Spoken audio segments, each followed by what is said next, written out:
Welcome back to another Narrative Watch.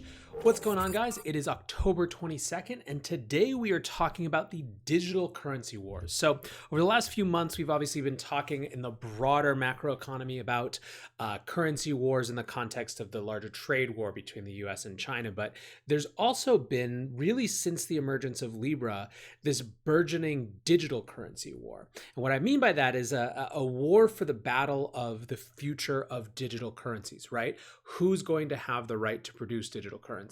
What are those digital currencies going to be able to consist of and be made up of? Who is going to, and how are our governments going to interact with them, right? So I wanted to really kind of draw the battle lines for this, because I don't think it's as simple as, it's not one-dimensional, right? These digital currency wars are more complicated as they are right now, with a lot of contestants who are offering up a lot of different strategies. And so this narrative watch is about just a quick hit layout of those battle lines, using some of the things we've seen in the news over the past week as context, right? So what's the first battle line to me? I think the big battle line, the one that really is shaping the discourse, is nations versus private companies, right? Who actually gets to make the money of the future? That is in some ways, just the biggest question, and the question that has been brought up over and over again with the emergence of Libra. And so let's talk about a couple things that we've seen in the last week to see how this conversation is playing out.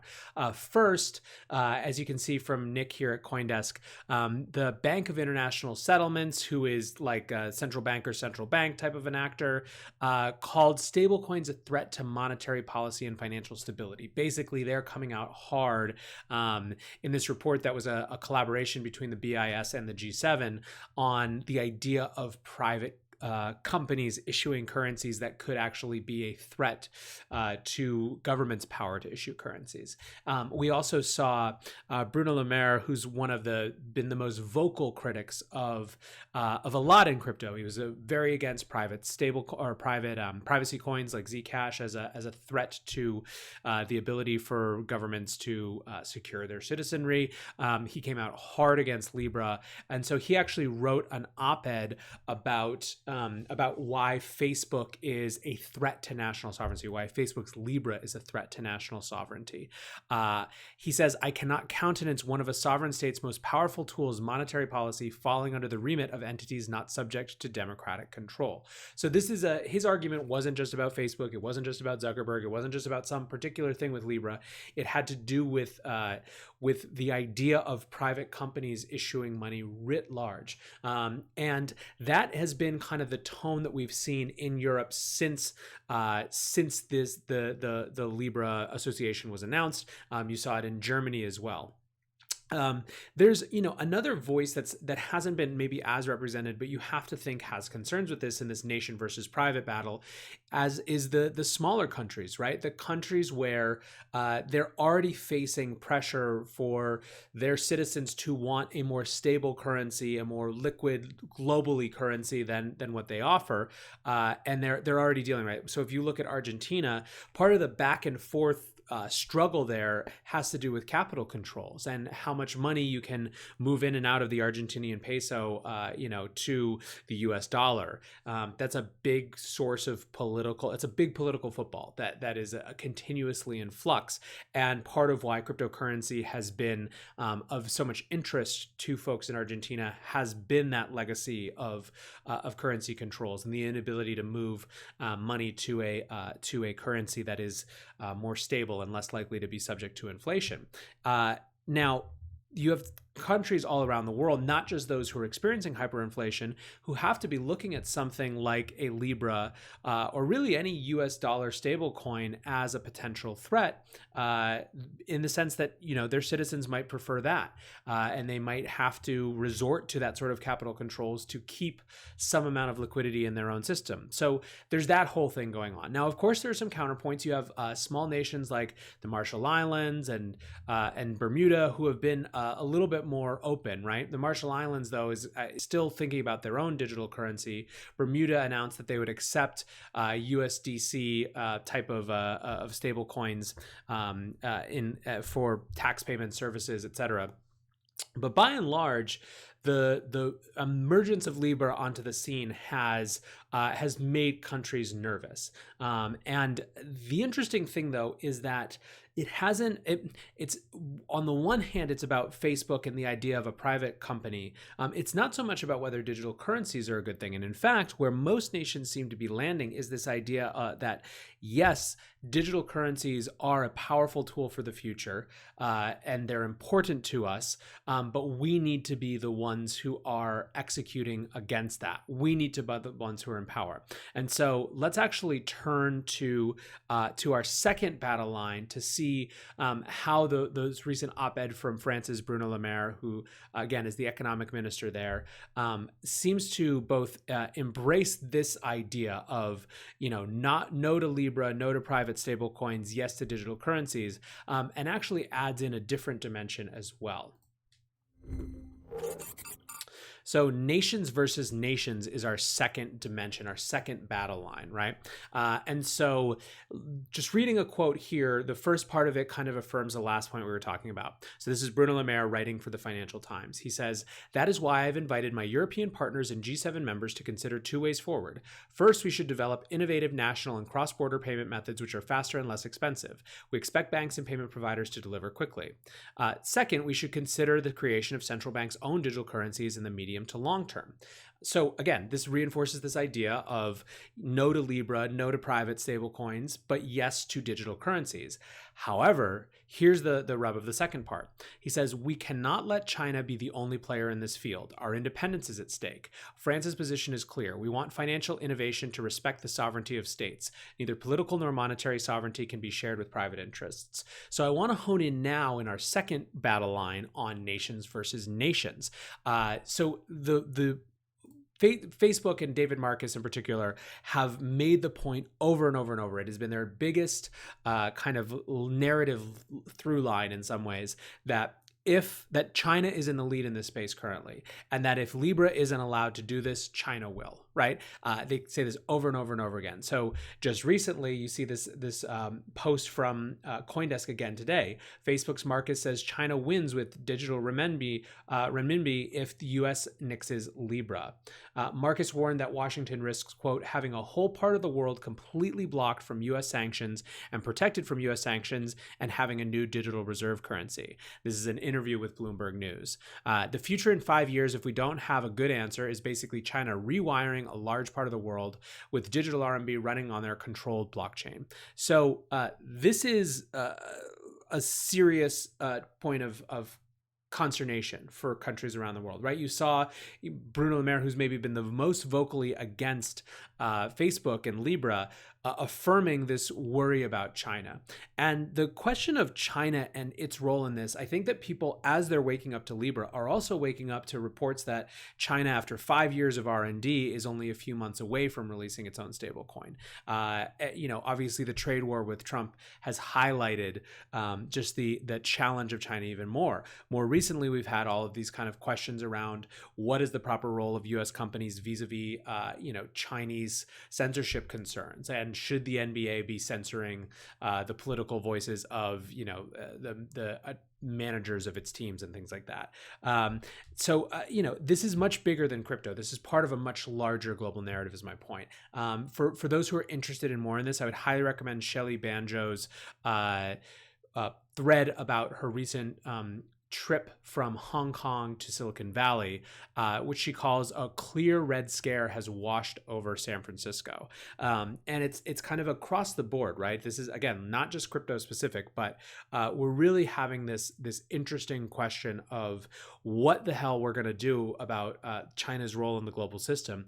And this idea that they may be able to kind of root around the system to leapfrog and be in a much stronger position vis-a-vis a digital currency, and getting to a digital currency faster than anyone else is something that's seriously on people's agenda. So again, to review, battle line number 1 is nations versus private companies. Who gets to actually make digital currencies? Battle line number 2 is nations versus nations. And I mean, I guess you could say to some extent private companies versus specific nations, i.e. China, but it's really about this red scare and what China means for the world as it seems to kind of break into a leadership position vis-a-vis digital currency. But with that, let's move on to the final battle line. So to me, the final battle line has to do with the nature of how these stable coins are actually built themselves, right? This is not yet resolved. And in fact, as we'll see, one of the major issues that Facebook's brought up with its Libra, with its proposed version of Libra, was it kind of bit into a hornet's nest around something that they might not have anticipated being as significant an issue as it was.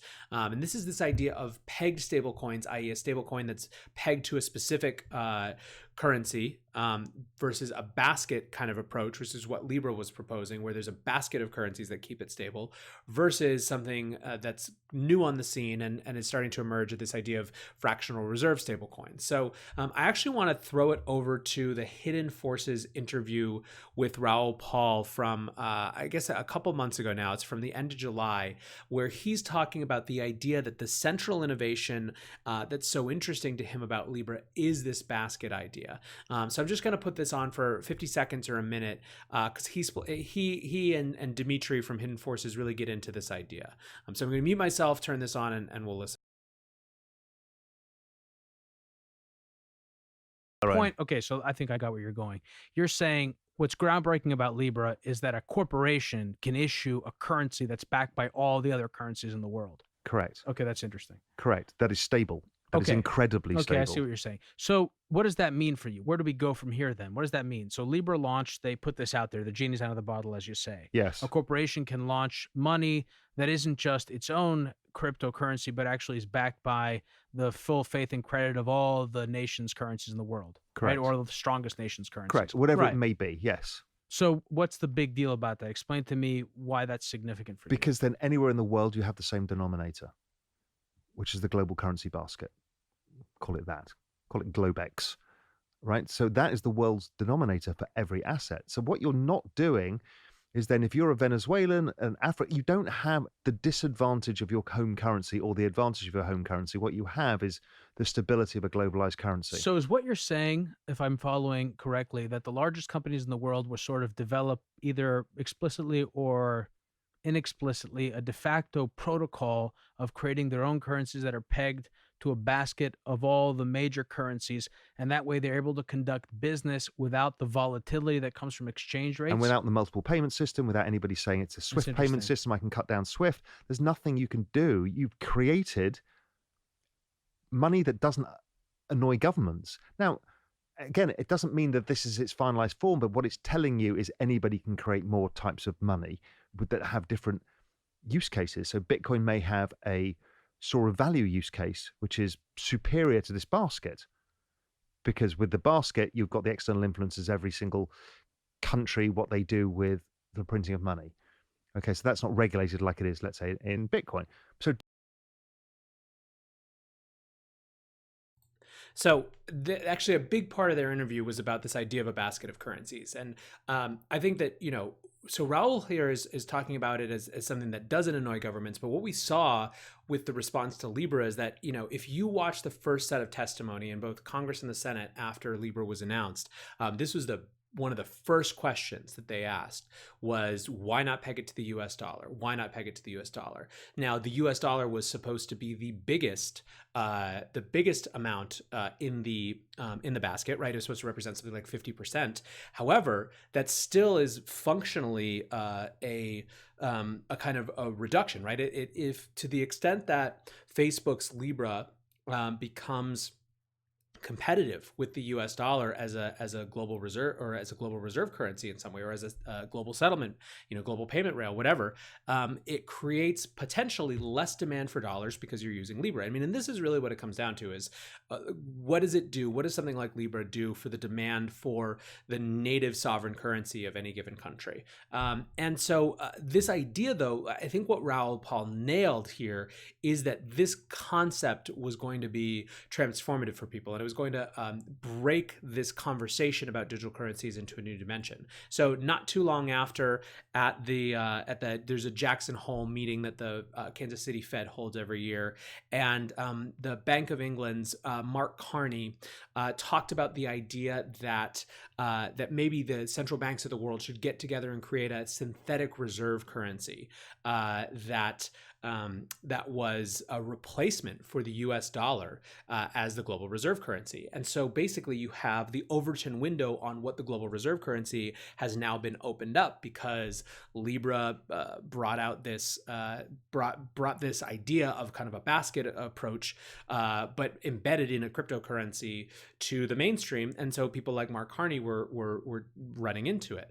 And obviously this continues to raise the hackles of the US government, because now people are actively talking in more than just Silicon Valley and places like that about what the future of the global reserve currency is. And so, one interesting thing that happened just after this is that Binance announced that it was doing something called Venus. And Venus would be a project basically to help local governments or regional government groups create their own stable coins, but that were in fact pegged to specific assets, right? So Binance, one way to look at Binance's actions is to see they're an incredibly competent company that is going to have particular insight into where the openings are in the market based on what others are doing. So the fact that where they went immediately was the idea of back to pegged to specific government currencies, and hey, we'll help you. Not that that was particularly novel. Obviously, there's a ton of companies who are trying to offer the governments of the world the idea to create a digital version of their own currency. But Binance is certainly the biggest to get in that game. And they made the announcement just after Facebook. Now, weeks on, we're seeing, we heard news just recently, Libra could drop basket and issue individual fiat stablecoins. This is one of the things that they're considering as a way to address these very fundamental pressures, right? Is that maybe Libra just becomes a USD stablecoin. So Maddie Greenspan from eToro says this confirms it. The reason Libra was announced prematurely is to collect feedback and react to it. Managing a basket and floating exchange rate just seemed like a huge headache. Tokenizing current fiat options will no doubt make implementation easier. I will say that it also would make implementation fundamentally different, right? It fundamentally changes the nature of this. And maybe they decide that what they still get is worth what they lose, but it is a fundamentally different approach that detooths and depowers Facebook in a significant way.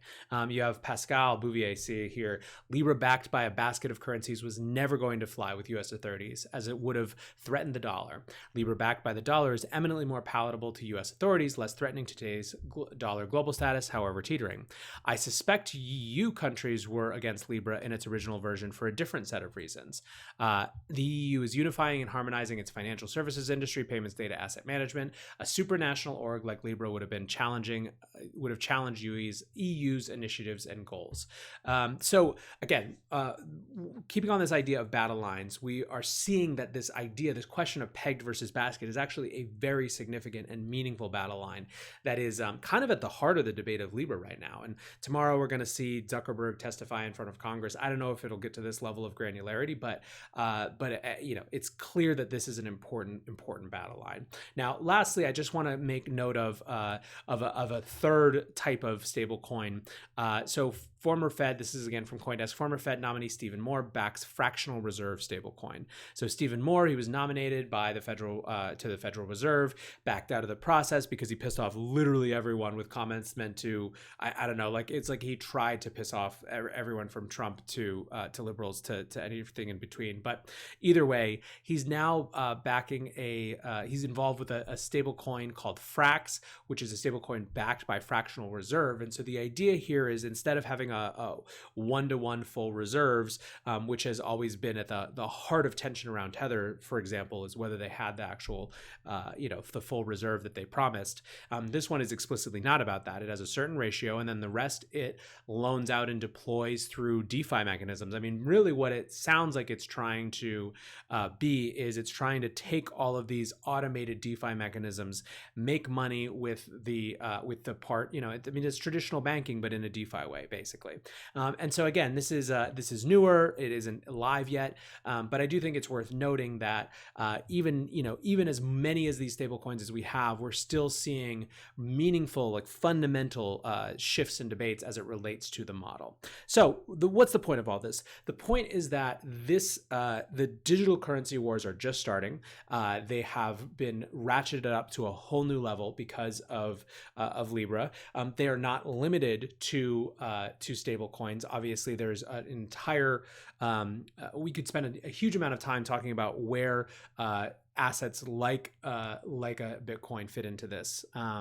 But I think that for this narrative watch, where we're focusing it is where the battle lines are being drawn in terms of how people are recognizing their enemies, right? And right now, for better or worse, and rightly or wrongly, governments are pegging their concerns to private company stablecoins, not something like Bitcoin. So just to recap the three battle lines that we saw. Battle line 1 is nations versus private companies. Battle line 2 is specific nations versus each other, and specifically everyone against China.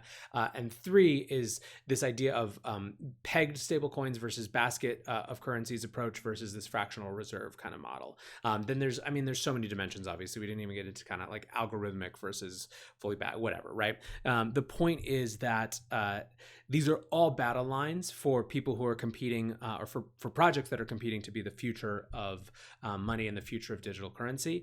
And understanding where those battle lines are, I think, will help us understand where the narrative shifts are happening, where the power shifts are happening, and what's going on as we see people reacting. So that's it for today's Narrative Watch, kind of a in-depth on a topic that I think is really important. So hope you guys liked it. Thanks for listening. If you're listening, thanks for watching. And I will be back tomorrow with another Crypto Daily 3 at 3. All right, guys, peace.